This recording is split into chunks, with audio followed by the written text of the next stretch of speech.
بسم الله الرحمن الرحيم الحمد لله رب العالمين والعاقبة للمتقين ولا عدوان إلا على الظالمين والصلاة والسلام على سيدنا محمد صلى الله عليه وآله ورضي عن أصحابه وسائر الصالحين التابعين لهم بإحسان إلى يوم الدين أما بعد.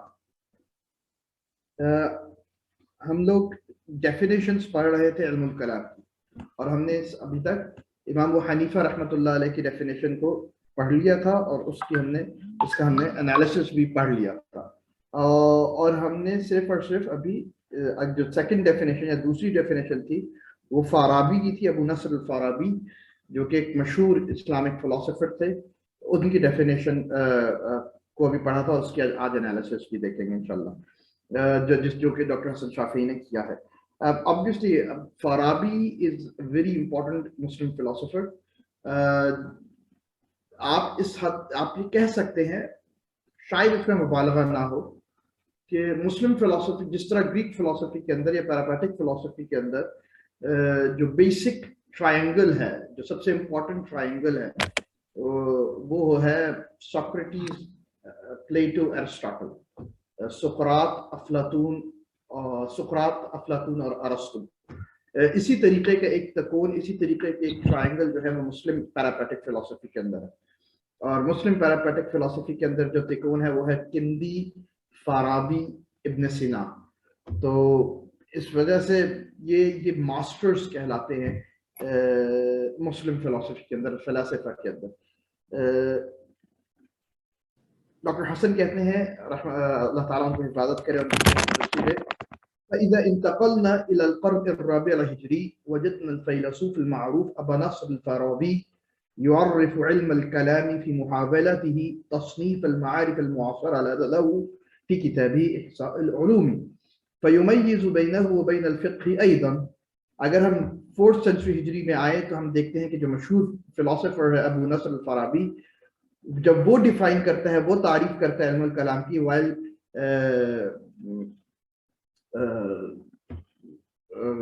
کیا کہتے ہیں اس کو، classifying the knowledge of is privilege in his time، اپنی کلاسیفیکیشن آف نالج کرتے ہیں اپنی کتاب احصاء العلوم میں، تو وہ بھی فقہ اور علم الکلام کے درمیان تفریق کرتا ہے، اور وہ کہتے ہیں صناعت الکلام یقتدر بها الانسان على نصرة الاراء والافعال المحدودة التي صرح بها وادع الملة وتزييف كل ما خالفها وهذا ينقسم الى جزئين ايضا.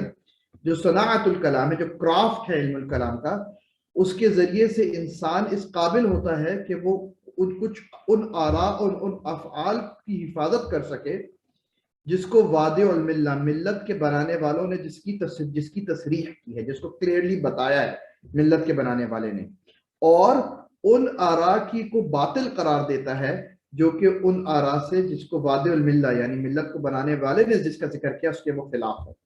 اور یہ جو علم ہے یہ 2 قسم کے ہیں، اس کے 2 حصے ہیں، جزء فی الاراء و جزء فی الافعال.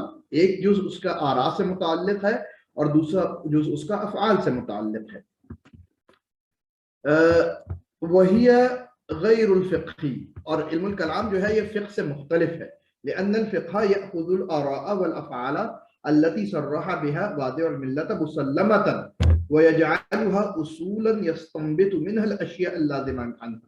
کیونکہ فقیہ جو ہوتا ہے وہ جو اصول ہے، پرنسپلز ہیں شریعت کے، اس کو ایز اٹ از ایکسیپٹڈ لے لیتا ہے، ان کو اسٹیبلش نہیں کرتا. پرنسپلز آف ریلیجن کو فقیہ جو ہوتا ہے وہ اسٹیبلش نہیں کرتا، بلکہ وہ ایز اٹ از ان کو ایکسیپٹ کرتا ہے، اور اس ایکسیپٹڈ پرنسپلز آف شریعت سے پھر وہ استنباط کرتا ہے، ڈیڈیوس کرتا ہے اور احکامات کو. لیکن متکلم کیا کرتا ہے، والمتکلم ینصر الاشیاء التي استعملها الفقیہ اصولا، کہ جن پرنسپلز کو ایز اٹ از ایکسیپٹ کیا ہے فقیہ نے، ان پرنسپلز کو ڈیفینڈ کرنے کا کام متکلم کو ہے، من غیر ان یستنبط منها اشیاء اخرى. اور متکلم کا کام صرف ان پرنسپلز کو ڈیفینڈ کرنا ہے، نہ کہ کچھ فردر احکامات کو ڈیڈیوس کرنا ہے. فردر احکامات کو ڈیڈیوس کرنا فقیہ کا کام ہے، اور ان پرنسپلز کو ڈیفینڈ کرنا، اس فقیہ کے پرنسپلز کو ڈیفینڈ کرنا، یہ متکلم کا کام ہے. ويتميز هذا التعريف الذي يكاد ينفرد به الفارابي بما یلی. اور یہ جو تعریف ہے جو کہ بہت یونیک تعریف ہے اور یہ صرف فارابی ہی کی تعریف ہے. Uniqueness is with Farabi only. اس کی بیسک ڈسٹنکٹیو فیچرز اس ڈیفینیشن کی ایز انڈر ہے. نمبر 1 انه كما يلاحظ فضیلۃ المحروم الشیخ مصطفی عبد الرازق, جیسے کہ شیخ عبد الرازق مصطفی شیخ الاسلام امام اکبر شیخ عبد الرازق رحمۃ اللہ علیہ فرماتے ہیں, شیخ عبد الرازق رحمۃ اللہ علیہ was the Sheikh الازہر of his time. He was the شیخ الازہر کا obviously آپ کو پتا ہے جو شیخ الازہر ہوتے ہیں ان کا ٹائٹل ہوتا ہے امام الاکبر یا شیخ الاسلام. یہ اسٹوڈنٹ تھے, شاگرد خاص اور رشید تھے مفتی مصر امام محمد عبدہ کے رحمۃ اللہ علیہ. اور امام محمد عبدہ آپ کو پتا ہے کون تھے؟ امام عبدہ جو تھے, محمد عبدہ جو تھے, وہ شاگرد تھے, شاگرد خاص تھے جمال الدین اغوانی کے. بہرحال شیخ امام اکبر مصطفی عبد الرازق کی جو کتاب ہے التمہید فی تعریف الفلسفہ, التمہید فی تاریخ الفلسفہ, یہ ایک مائل سٹون ہے اسلامک ریوائول اسلامک فلسفی اور اسلامک علم الکلام کے اندر. یہ ایک ریوائول کی تحریک تھی, اس کا ایک مائل سٹون ہے, اس کا ایک گراؤنڈ بیسک بلڈنگ بلاک ہے, اور ادھر سے انہوں نے بنیاد دوبارہ کھڑی کی تھی ہمارے ٹریڈیشنل عقلی علوم اور علم الکلام, اصول فقہ اور فلسفے کو ریوائو کرنے کے لیے. اور جو اورینٹلسٹ کا کلیم تھا ہمارے فلسفے کے خلاف, علم الکلام کے خلاف اور ان لوگوں کے خلاف جو اورینٹلسٹ کلیم تھا, اس کو انہوں نے ختم کیا تھا. اس کا بہت اسٹرکٹلی کریٹیکلی انالیسس کیا تھا اس کتاب کے اندر التمہید فی تاریخ الفلسفہ, اور ایک بہت ہی عمدہ کتاب ہے, اٹس ان 2 volumes. شیخ مصطفی عبد الرازق کہتے ہیں اس فارابی کی ڈیفینیشن کو کمنٹ کرتے ہوئے, لم یقصد الى بیان الکلام الاسلامی والفرق بینہ وبین الفقہ علی مصطلح اہل الاسلام. فارابی کی نے جو تعریف کی ہے, فارابی کی جو ڈیفینیشن علم الکلام کی, یہ اسلامک علم الکلام کی بات نہیں کر رہا, وہ اسلامی علم الکلام کی بات نہیں کر رہا.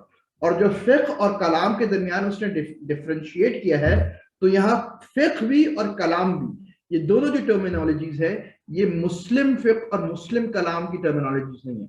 یہ وہ ٹرمینالوجی اس معنی میں ٹرمینالوجی استعمال نہیں کی فارابی نے جو کہ اہل اسلام یعنی کہ مسلمان فقہا اور مسلمان متکلمین علم الکلام کرتے ہیں, بل قصد الکلام فی العلوم الدینیہ جملتاً, بلکہ اس نے جنرل تعریف جنرلی ان ٹرمینالوجیز کو استعمال کیا ہے. اسپیسیفکلی اسلامی کلام اور اسلامی فقہ کی بات وہ نہیں کر رہا, لیکن وہ ایک جرنل ریلیجیس کلام کی بات کر رہا ہے. طائفتن, اور کون سا علم ہے؟ طائفۃ تبحث فیها فیما یقتدر به الانسان ولا استنباط من النصوص الدین المأخوذہ تسلیما, کہ ایک گروپ آف نالج ایسی ہے جو کہ پرنسپل آف ریلیجن کو ایز اٹ از ایکسیپٹ کرتی ہے اور پھر اس سے احکامات کو ڈیڈیوس کرتی ہے. اور دوسرے علم کیسی ہے؟ وطائفۃ تبحث فیما یقتدر به الانسان علی نصرۃ ما جاء من الدین ما جاء به الدین من العقائد والاحکام وتزییف كل ما خالفه بالبراہین العقلیہ. اور دوسرا حکم کیا ہے, دوسرا فیلڈ کیا ہے نالج کی, کہ جو کہ وہ جو احکامات اور پرنسپلز اور عقائد ہے دین کے, اس کی حفاظت کرتا ہے آن لاجیکل پرمیسز, لاجیکل گراؤنڈز کے اوپر اور براہین کے اوپر, برہان کے اوپر. ہر عقیدے کا دین کے پرنسپل اور دین کے عقیدے کا دین کے عقیدے کو کی حفاظت کرتا ہے. فالفارابی اذن يعرف بالبحوث اللاہوتیہ او تھیولوجیہ او النظر الدینی الذي ينشأ عادة في ظل أي دین او نظام عقائدی. تو اس کا مطلب یہ ہے کہ فارابی جو ہے اس ڈیفینیشن کے اندر وہ تھیولوجی کی بات کر رہا ہے, وہ علم الکلام کی بات نہیں کر رہا, وہ تھیولوجی کی بات کر رہا ہے جو کہ جنرلی کسی بھی ریلیجیس سسٹم کے اندر ڈیولپ ہو جاتی ہے. وَهُوَ مَا يُقْصَدُ هُنَا بِلَفْظِ الْمِلَّةِ, اور یہاں بھی ملت سے مراد مسلم ملت نہیں ہے, ملت اسلامیہ نہیں ہے اس ڈیفینیشن کے اندر فارابی کی سے مراد, فارابی کی مراد, بلکہ یہاں ملت سے مراد ریلیجیس کمیونٹی ان جنرل ہے. بغرض اثبات صحت قضایاها واحکامه والدفاع عنها بالبراہین العقلیہ والنقلیہ. اور اس کا غرض یہ ہے کہ وہ اپنے جو ایشوز ہیں اس کو وہ صحیح ثابت کریں اور اس کے احکام کا دفاع کریں, عقلی اور نقلی دونوں براہین کے ساتھ. نمبر 2 سیکنڈ پوائنٹ اس تعریف کے اوپر, اس کی انالیسس کے اوپر. وَأَنَّ هَذَا التَّعْرِيفُ وَإِنْ أَشْبَهَ سَابِقَهُ فِي تَقْسِيمِ الْبُحُوثِ الْمُتَعَلَّقَةِ بِالنُّصُوصِ أَوْ الْأَوْضَاعِ الدِّينِيَّةِ.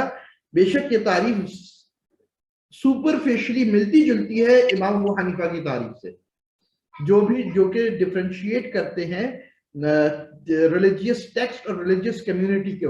بے شک ہم فی الحال ابھی ہم وہ بات نہیں کر رہے کہ کس طریقے سے وہ ٹیکسٹ ہم تک پہنچا ہے. اذا غضض الطرف عن العلوم المتعلقه بمجرد روایت هذه النصوص ونقلها.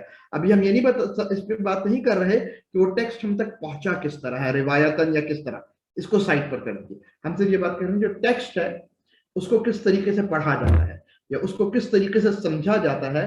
جس طریقے سے امام ابو حنیفہ رحمۃ اللہ علیہ نے فرق کیا تھا فقہ الاکبر اور فقہ الاصغر کا، ایسا لگتا ہے اگر کوئی شخص فارابی کی یہ ڈیفینیشن پڑھے کہ یہ بھی امام صاحب کی طرح ہی رحمۃ اللہ علیہ کی طرح ہی فرق کر رہا ہے فقہ الاکبر اور اصغر میں، کلام اور فقہ کے اندر، الفقہ والکلام.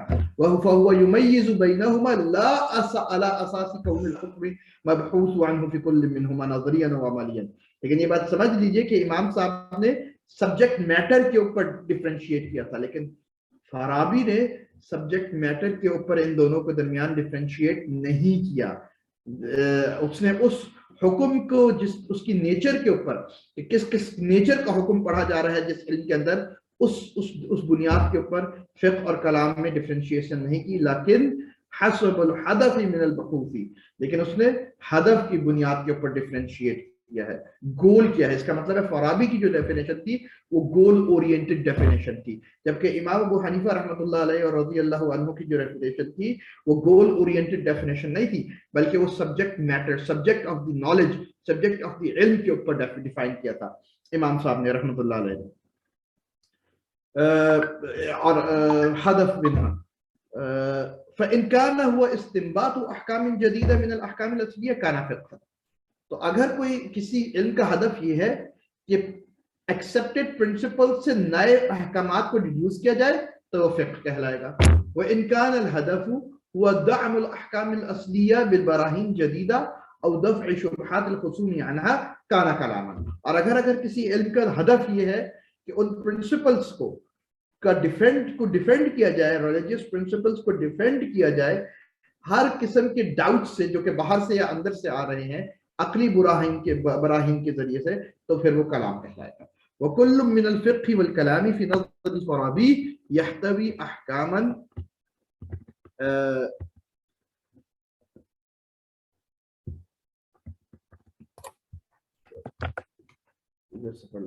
یحتوی احکاماً نظریتاً و احکاماً عملیہ. اور فارابی کے نزدیک فقہ اور کلام دونوں میں کچھ حصہ عملی احکام کا ہے اور کچھ حصہ نظری احکام کا ہے.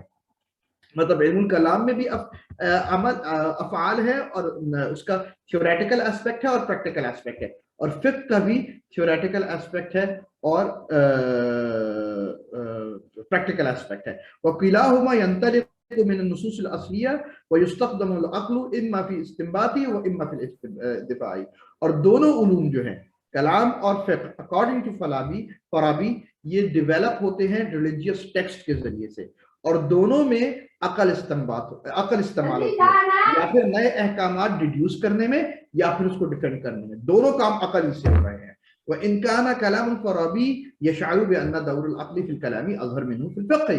لیکن یہ بات ہمیں لگتا ہے اور یہ محسوس ہوتی ہے obviously کہ عقل کا زیادہ کام کلام کے اندر ہے، عقل زیادہ استعمال کلام میں ہو رہی ہوتی ہے بنسبت اس کے فقہ میں. جی. وَأَنَّ الْفَارَابِيَّ يُمَيِّزُ third point يميز في علم الكلام نفسه بين جانبين. الأول الإيجابي ويهدف إلى إثبات العقائد والأحكام التي يهتويها الملة بالبراهين المختلفة، والآخر السلبي يقصد إلى تزييف كل ما يخالفها ويناقضها. فارابی پھر پہلے تو وہ ریلیجیس ٹیکسٹ کے دو علوم کرتا ہے، پھر علم الکلام کو بھی دو حصوں میں بانٹتا ہے. ایک اس کا پازیٹیو ایسپیکٹ ہے اور ایک نیگیٹو ایسپیکٹ ہے. ایک اسٹیبلش چیزیں کرتا ہے اور ایک ختم کرتا ہے. ایک ایجابی ہے اور ایک سلبی ہے. ایجابی کا مطلب یہ ہوتا ہے، پازیٹیو ایسپیکٹ علم الکلام کا ہے کہ it is establishing some thing, وہ کوئی نئی چیز اسٹیبلش کر رہا ہے، مطلب کہ وہ اللہ تعالیٰ کے دین کو اسٹیبلش کر رہا ہے یا احکامات عقائد کو اسٹیبلش کر رہا ہے. اور دوسرا کام کیا ہے، وہ سلبی ہے، مطلب وہ ڈیفینڈ کر رہا ہے، جو بھی شبہے آ رہے ہیں ان کا رد کر رہا ہے. وہذا التمیز یعنی یہ جو پازیٹیو اور نیگیٹو ایسپیکٹ آف دا علم ہے، یہ جو فارم آف ڈفرینسیشن ہے، یجد اثرہ فیما بعد، اس کا اثر بعد میں بھی ہوتا ہے، کس کے اوپر؟ ہم دیکھتے ہیں کہ اس کا اثر بعد میں لدى الكل من الغزالی و ابن خلدون، کہ امام غزالی اور امام ابن خلدون پر بھی اس کانسیپٹ کا اثر ہوا۔ اس کا مطلب ہے امام غزالی اور ابن خلدون بھی علم الکلام کو پازیٹیوٹی اور نیگیٹو علم الکلام اور پازیٹیو علم الکلام، اس کا پازیٹیو ایسپیکٹ اور نیگیٹو، یہاں نیگیٹو ایسپیکٹ کا مطلب یہ نہیں ہے کہ غلط ایسپیکٹ، پازیٹیو ایسپیکٹ کا مطلب یہ نہیں ہے کہ اچھی بات نہیں، یہ نہیں ہے مطلب۔ پازیٹیو ایسپیکٹ کا مطلب ہے کہ آپ کوئی چیز ثابت کر رہے ہیں، نیگیٹو ایسپیکٹ کا مطلب ہے آپ کسی چیز کا رد کر رہے ہیں، یہ مطلب ہے اس کا۔ تو ہم جو دیکھیں گے کہ ہم غزالی بھی یہی کام کریں گے جو کہ فارابی نے پہلے کیا، اور ابن خلدون بھی یہ کریں گے۔ وَإِن كَانَ الْغَزَالِيُّ يَرْكُزُ عَلَى وَظِيفَةِ السَّلْبِيَّةِ لِعِلْمِ الْكَلَامِ، جبکہ بے شک غزالی جو ہے، امام غزالی جو ہے، وہ زیادہ ایمفیسائز کریں گے نیگیٹو ایسپیکٹ۔ نیگیٹو ایسپیکٹ مطلب کیا ہے؟ دفاع، ڈیفینسو موڈ کا، وہ زیادہ ایمفیسائز کرتے ہیں the defensive aspect of علم الکلام، کہ اس کا کام زیادہ ڈیفینسو ہے۔ جبکہ وَيَجْمَعُ ابن الخلدون بَيْنَهُمَا عَلَى الصَّوَابِ، اور ابن خلدون دونوں کے درمیان ایک بیلنس رکھتے ہیں۔ وَأَثَرُ هَذَا التَّعْرِيفِ الْفَلْسَفِي لِلْكَلَامِ يُمْكِنُ يُلْتَمَسَ عَلَى كُلِّ حَالٍ مَمْزُوجًا بِرُوحٍ اعتدالية لدى أديب وثيق الصلة بكل من الفلسفة والكلام۔ اور اسی تعریف کا اثر، اس کا ایک اثر ہمیں محسوس ہوتا ہے ایک بہت ہی اسٹرانگ ادیب کے یہاں بھی، جس کا تعلق بہت اسٹرانگ فلسفہ اور کلام دونوں سے ہے، اور وہ مائل تھا، اس کے اندر ایک میلان تھا اعتزال کی طرف، اعتزال معتزلہ کی طرف، اور وہ ہے ابو حیان التوحیدی۔ ابو حیان التوحیدی کہتے ہیں کہ اما الفقہ فإنه دائر بین الحلال والحرام وبین اعتبار العلل فی القضايا والاحکام۔ فقہ جو ہے تو وہ تو گھومتا رہتا ہے، اس کا کام ہے حلال اور حرام کے درمیان، کیا چیز حلال ہے کیا چیز حرام ہے، اور بین اعتبار العلل فی القضايا والاحکام، اور اس کا کام یہ ہے کہ وہ علل ڈھونڈے، احکام کی علل ڈھونڈے۔ علم الکلام، جبکہ علم الکلام ہے فإنه باب فی الاعتبار فی اصول الدین، جبکہ علم الکلام جو ہے وہ اصول الدین کا کام میں اس کا کام کرتا ہے، یعنی پرنسپلز آف ریلیجن، یدور النظر فیہ علی محض العقل، اور اس میں جو کام ہوتا ہے وہ صرف عقل کی بنیاد پہ ہوتا ہے۔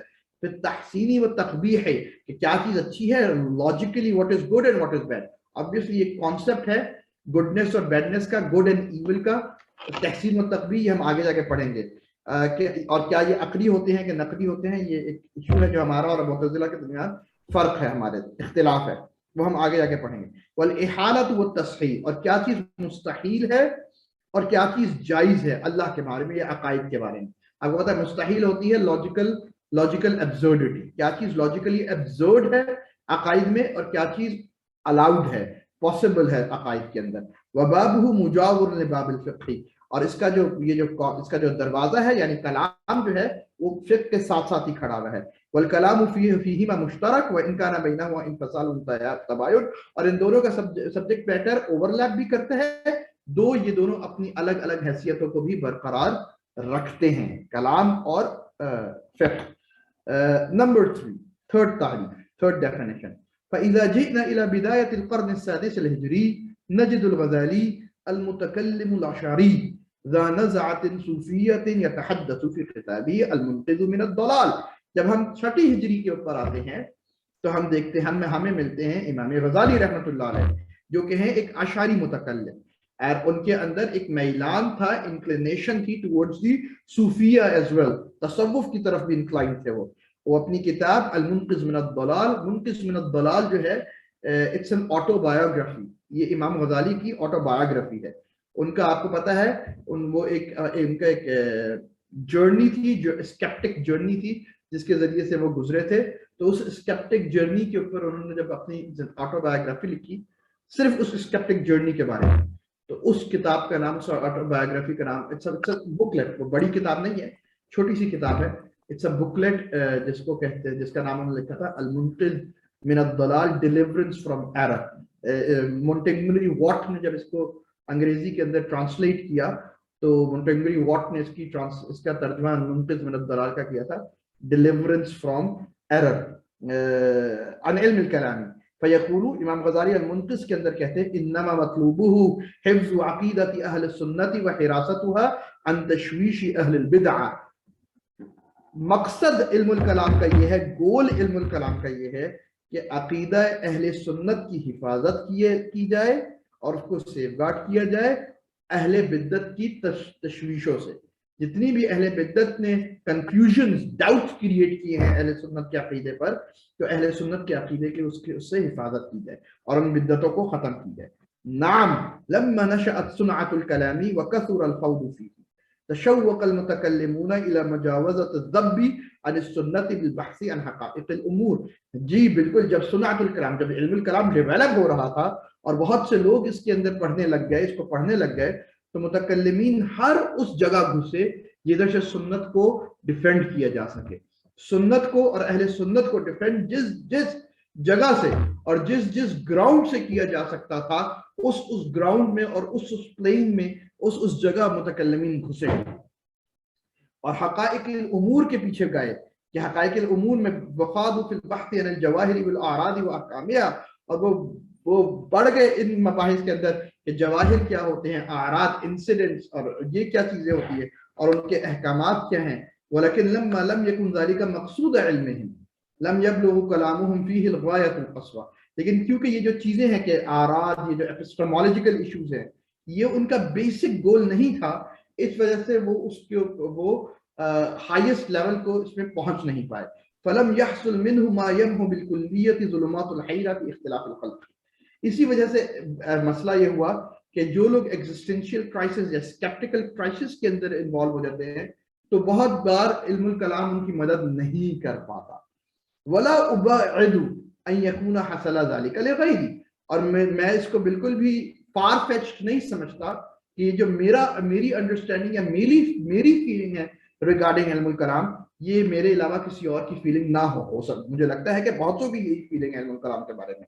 بل لست اشک فی حصول ذلك لطائفہ، بلکہ مجھے یقین ہے کہ کم از کم ایک گروپ آف پیپل تو ایسے ہوں گے جو مجھ سے ایگری کریں گے میری اس آبزرویشن کے اوپر ریگارڈنگ کلام. وہذه الافکار، obviously یہ ایک بہت بڑی مس انڈرسٹینڈنگ ہے لوگوں میں کہ امام غزالی جو ہیں وہ علم الکلام کے خلاف ہو گئے تھے جب وہ صوفی ہو گئے، اور انہوں نے منقذ من الدلال کے اندر علم الکلام کو رد کر دیا اور فرا کر دیا، وہ انکار کرتے. دس از ایبسلیوٹلی رانگ. علم الکلام کی عبارات اصل میں پرابلم یہ ہوتی ہے جب آپ عربی عبارات پڑھتے ہیں تو ایسی کوئی چیز نہیں ہوتی. امام غزالی نے بالکل واضح طور پہ کیا ہے کہ علم الکلام جو ہے وہ اس نے میری پرابلم دور نہیں، جو کام تھا علم الکلام کا وفی، امام غزالی منقذ میں کہتے ہیں وفی لمطالبہ. علم الکلام نے جو اپنا آبجیکٹو خود رکھا تھا اس سے وہ پورے کا پورا وفا کرتا ہے، پورا کرتا ہے اپنا آبجیکٹو علم الکلام. لیکن جو آبجیکٹو علم الکلام کا تھا میرا وہ ایشو ہی نہیں تھا، میری وہ بیماری نہیں تھی جو علم الکلام دور کرتا ہے. تو اس میں علم الکلام کی کوئی غلطی نہیں ہے. امام غزالی کی پرابلم مختلف، امام غزالی کی جو اس وقت بیماری تھی، جس بیماری کے اندر وہ تھے اسکیپٹزم کے، وہ مختلف بیماری تھی، اس میں کلام نہیں کام آ رہا تھا مجھے. تو وہ انہوں نے یہ بات کی تھی. اس بات سے لوگوں نے یہ سمجھ لیا کہ امام غزالی نے علم الکلام کو چھوڑ دیا. اور بالکل پرابلم یہ ہے کہ سلیکٹڈ اسٹڈیز، جب امام غزالی نے اپنی اسپرچول جرنی سے واپس آئے اور دوبارہ پڑھانا شروع کیا تو کون سی کتابیں پڑھا رہے تھے؟ یہی کلام کی کتابیں جو انہوں نے لکھی تھی. اقتصادی پڑھاتے تھے، یہی پڑھاتے تھے لوگوں کو عقیدے میں. اگر کلام کو چھوڑ دیا تھا تو یہ دو نمبری کیوں کر رہے تھے کہ وہی کتابیں دوبارہ کے پڑھا رہے ہیں؟ اور آپ احیاء بھی دیکھ لیجئے، احیاء بھی لکھی بعد میں. احیاء کے اندر جو عقائد کا باب لکھا قواعد الاعتقاد، وہ کس طریقے کے اوپر لکھا؟ صوفیانہ طریقے کے اوپر لکھا ہے امام صاحب، یا متکلمین کے طریقے کے اوپر؟ خالصتاً متکلمین کے طریقے کے اوپر وہ باب بھی لکھا ہے. اس وجہ سے یہ ایک بڑا پرابلمٹک ہے منقذ من الدلال کو صرف امام غزالی کی ریپرزینٹیو کتاب بنا دینا اور امام غزالی کی سارا لٹریچر جو ہے اس کو ایک طرف سائٹ پہ کر دینا اور صرف منقذ سے یہ سمجھنے کی کوشش کرنا اور منقذ کی بھی سلیکٹڈ اسٹڈی کرنا. اور یہ بہت زیادہ پریویلنٹ ہوا بعد میں، اسپیشلی کنٹمپریری ٹائمز کے اندر غزالی کو سمجھنے کے لیے. یہ جو اس کا ٹیکسٹ ہے یہ ایڈوانس نہیں ہو رہا جب آپ پڑھ رہے ہیں تو آپ کی ریڈنگ، یہ ٹیکسٹ جو ہے اسکرین پہ جو آ رہا ہے یہ ایڈوانس نہیں ہو رہا، یہ آگے نہیں آپ کے خیال میں یہ اسٹک ہے اس ایک ہی پیج پہ؟ یہاں ہاں کسی ون آف دا پارٹیسپینٹس کی درخواست آئی کہ اس کو ایڈوانس ٹھیک ہے. اب میں ہم لوگ یہاں پر ہے نمبر 1.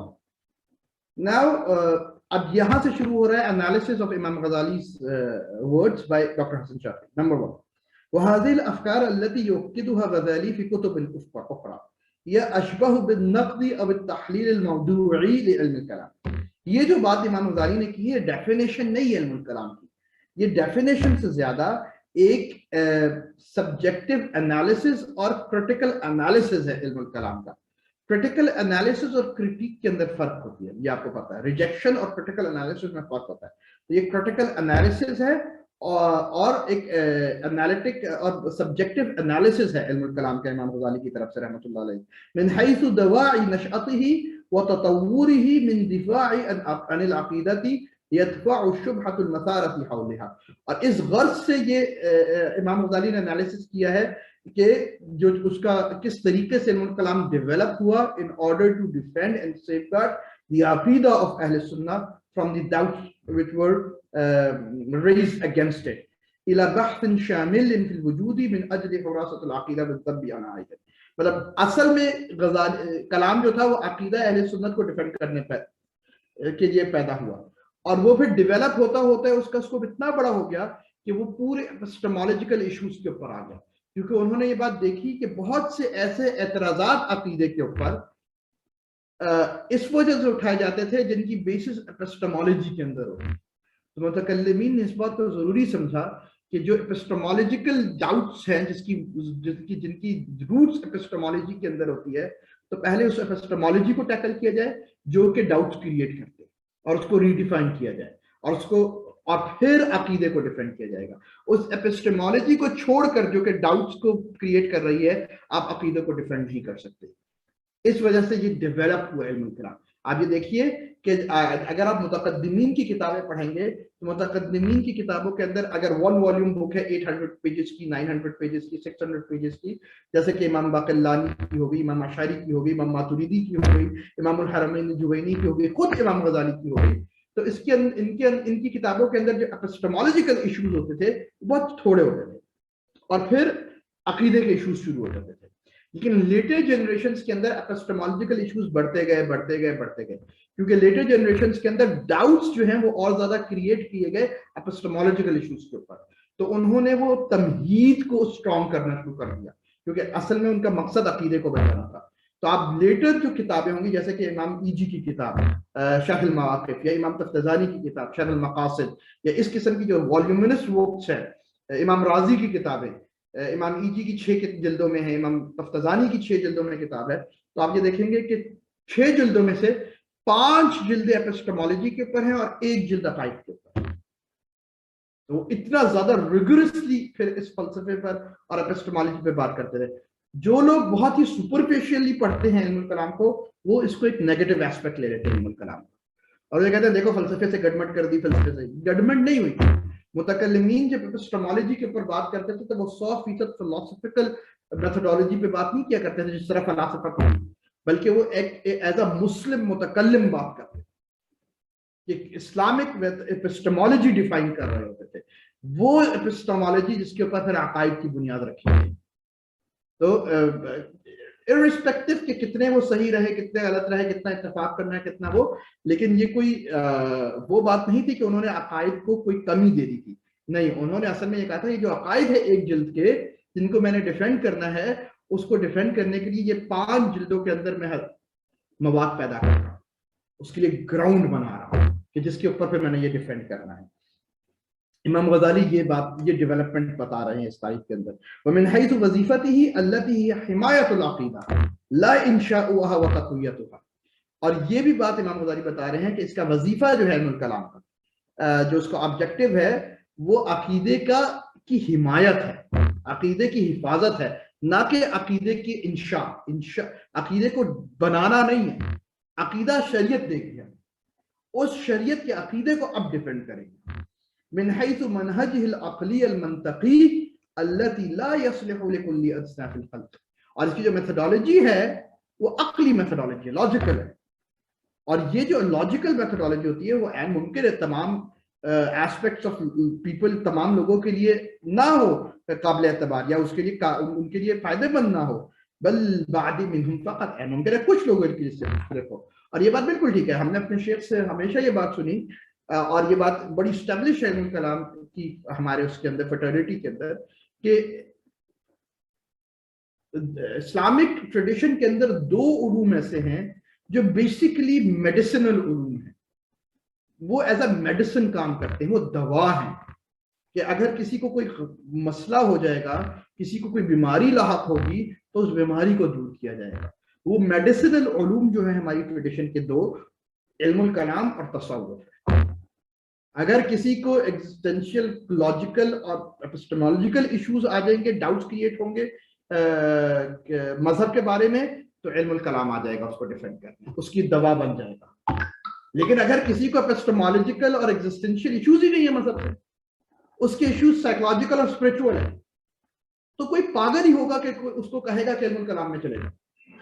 صرف بے وقوف یہ بات کہتا ہے جس کو نہ علم الکلام کا پتہ ہے نہ اسلامک ٹریڈیشن کا پتہ ہے. اگر کسی کو ڈاؤٹس یا کسی کے پرابلم، اس کی بیماری اسپرچول ہے یا اس کی بیماری سائیکولوجیکل ہے یا اس کی بیماری سوشل ہے، تو اس کو کوئی علم الکلام کی طرف نہیں بھیجتا، پھر اس کو بھیجیں گے بھائی تصوف میں جاؤ، کیونکہ وہ تمہاری دوا کرے گا. تو یہ چیزیں سمجھنی بہت ضروری ہے، یہ دو میڈیسنل علوم ہیں. اسی لیے امام غزالی کہتے ہیں کہ یہ جو منہج ہے یہ ممکن ہے کہ سب کے لیے کافی نہ ہو، بلکہ کچھ لوگوں کے لیے ہی فائدہ مند ہو. نمبر 2، غیر انه مما يلفت النظر ان الغزالی يتكلم عن الكلام كما لو كان ظاهرة سنية، مع ان الكلام يضم مع ان الكلام يضم المدارس وجهودا عدة ليس مقصودها بالضرورة حفظ عقيدة اهل السنة وراثتها عن تشويش اهل البدع. ایک چیز اور آپ دیکھ لیجئے کہ غزالی جو ہے وہ علم الکلام کو ایک سنی کموڈٹی کے طور کے اوپر استعمال کر رہے ہیں، ایک سنی آرٹ کے، اہل سنت کا کموڈٹی ہے، اہل سنت کا آرٹ. لیکن حقیقت یہ ہے کہ علم الکلام از ناٹ اسپیسیفک ٹو اہل سنت. علم الکلام کا کام اہل سنت کی صرف عقیدے کی کلام جو ہے وہ براڈر ہے اہل سنت سے. معتزلہ بھی متکلم تھے اور باقی لوگ بھی متکلم تھے، ان میں سے ایک گروپ ہے اہل سنت والجماعت. لیکن امام غزالی جب یہاں انالیسس کر رہے ہیں تو وہ براڈر علم الکلام کی نہیں کر رہے، یہ بات ذہن میں رہنی چاہیے. وہ صرف سنی کلام کی بات کر رہے ہیں جب وہ یہ کہتے ہیں کہ حراست بچانا ہے اہل سنت کے عقیدے کو، تو وہ سنی کلام کی بات کر رہے ہیں، نہ کہ ایک نہ کہ جرنل علم الکلام کے بارے میں. لعل الرجل كان يتكلم عن الكلام كما مارسه هو او كان يقصد الرد على من يرى من اهل السنه ان الكلام لا داعي له مطلقا.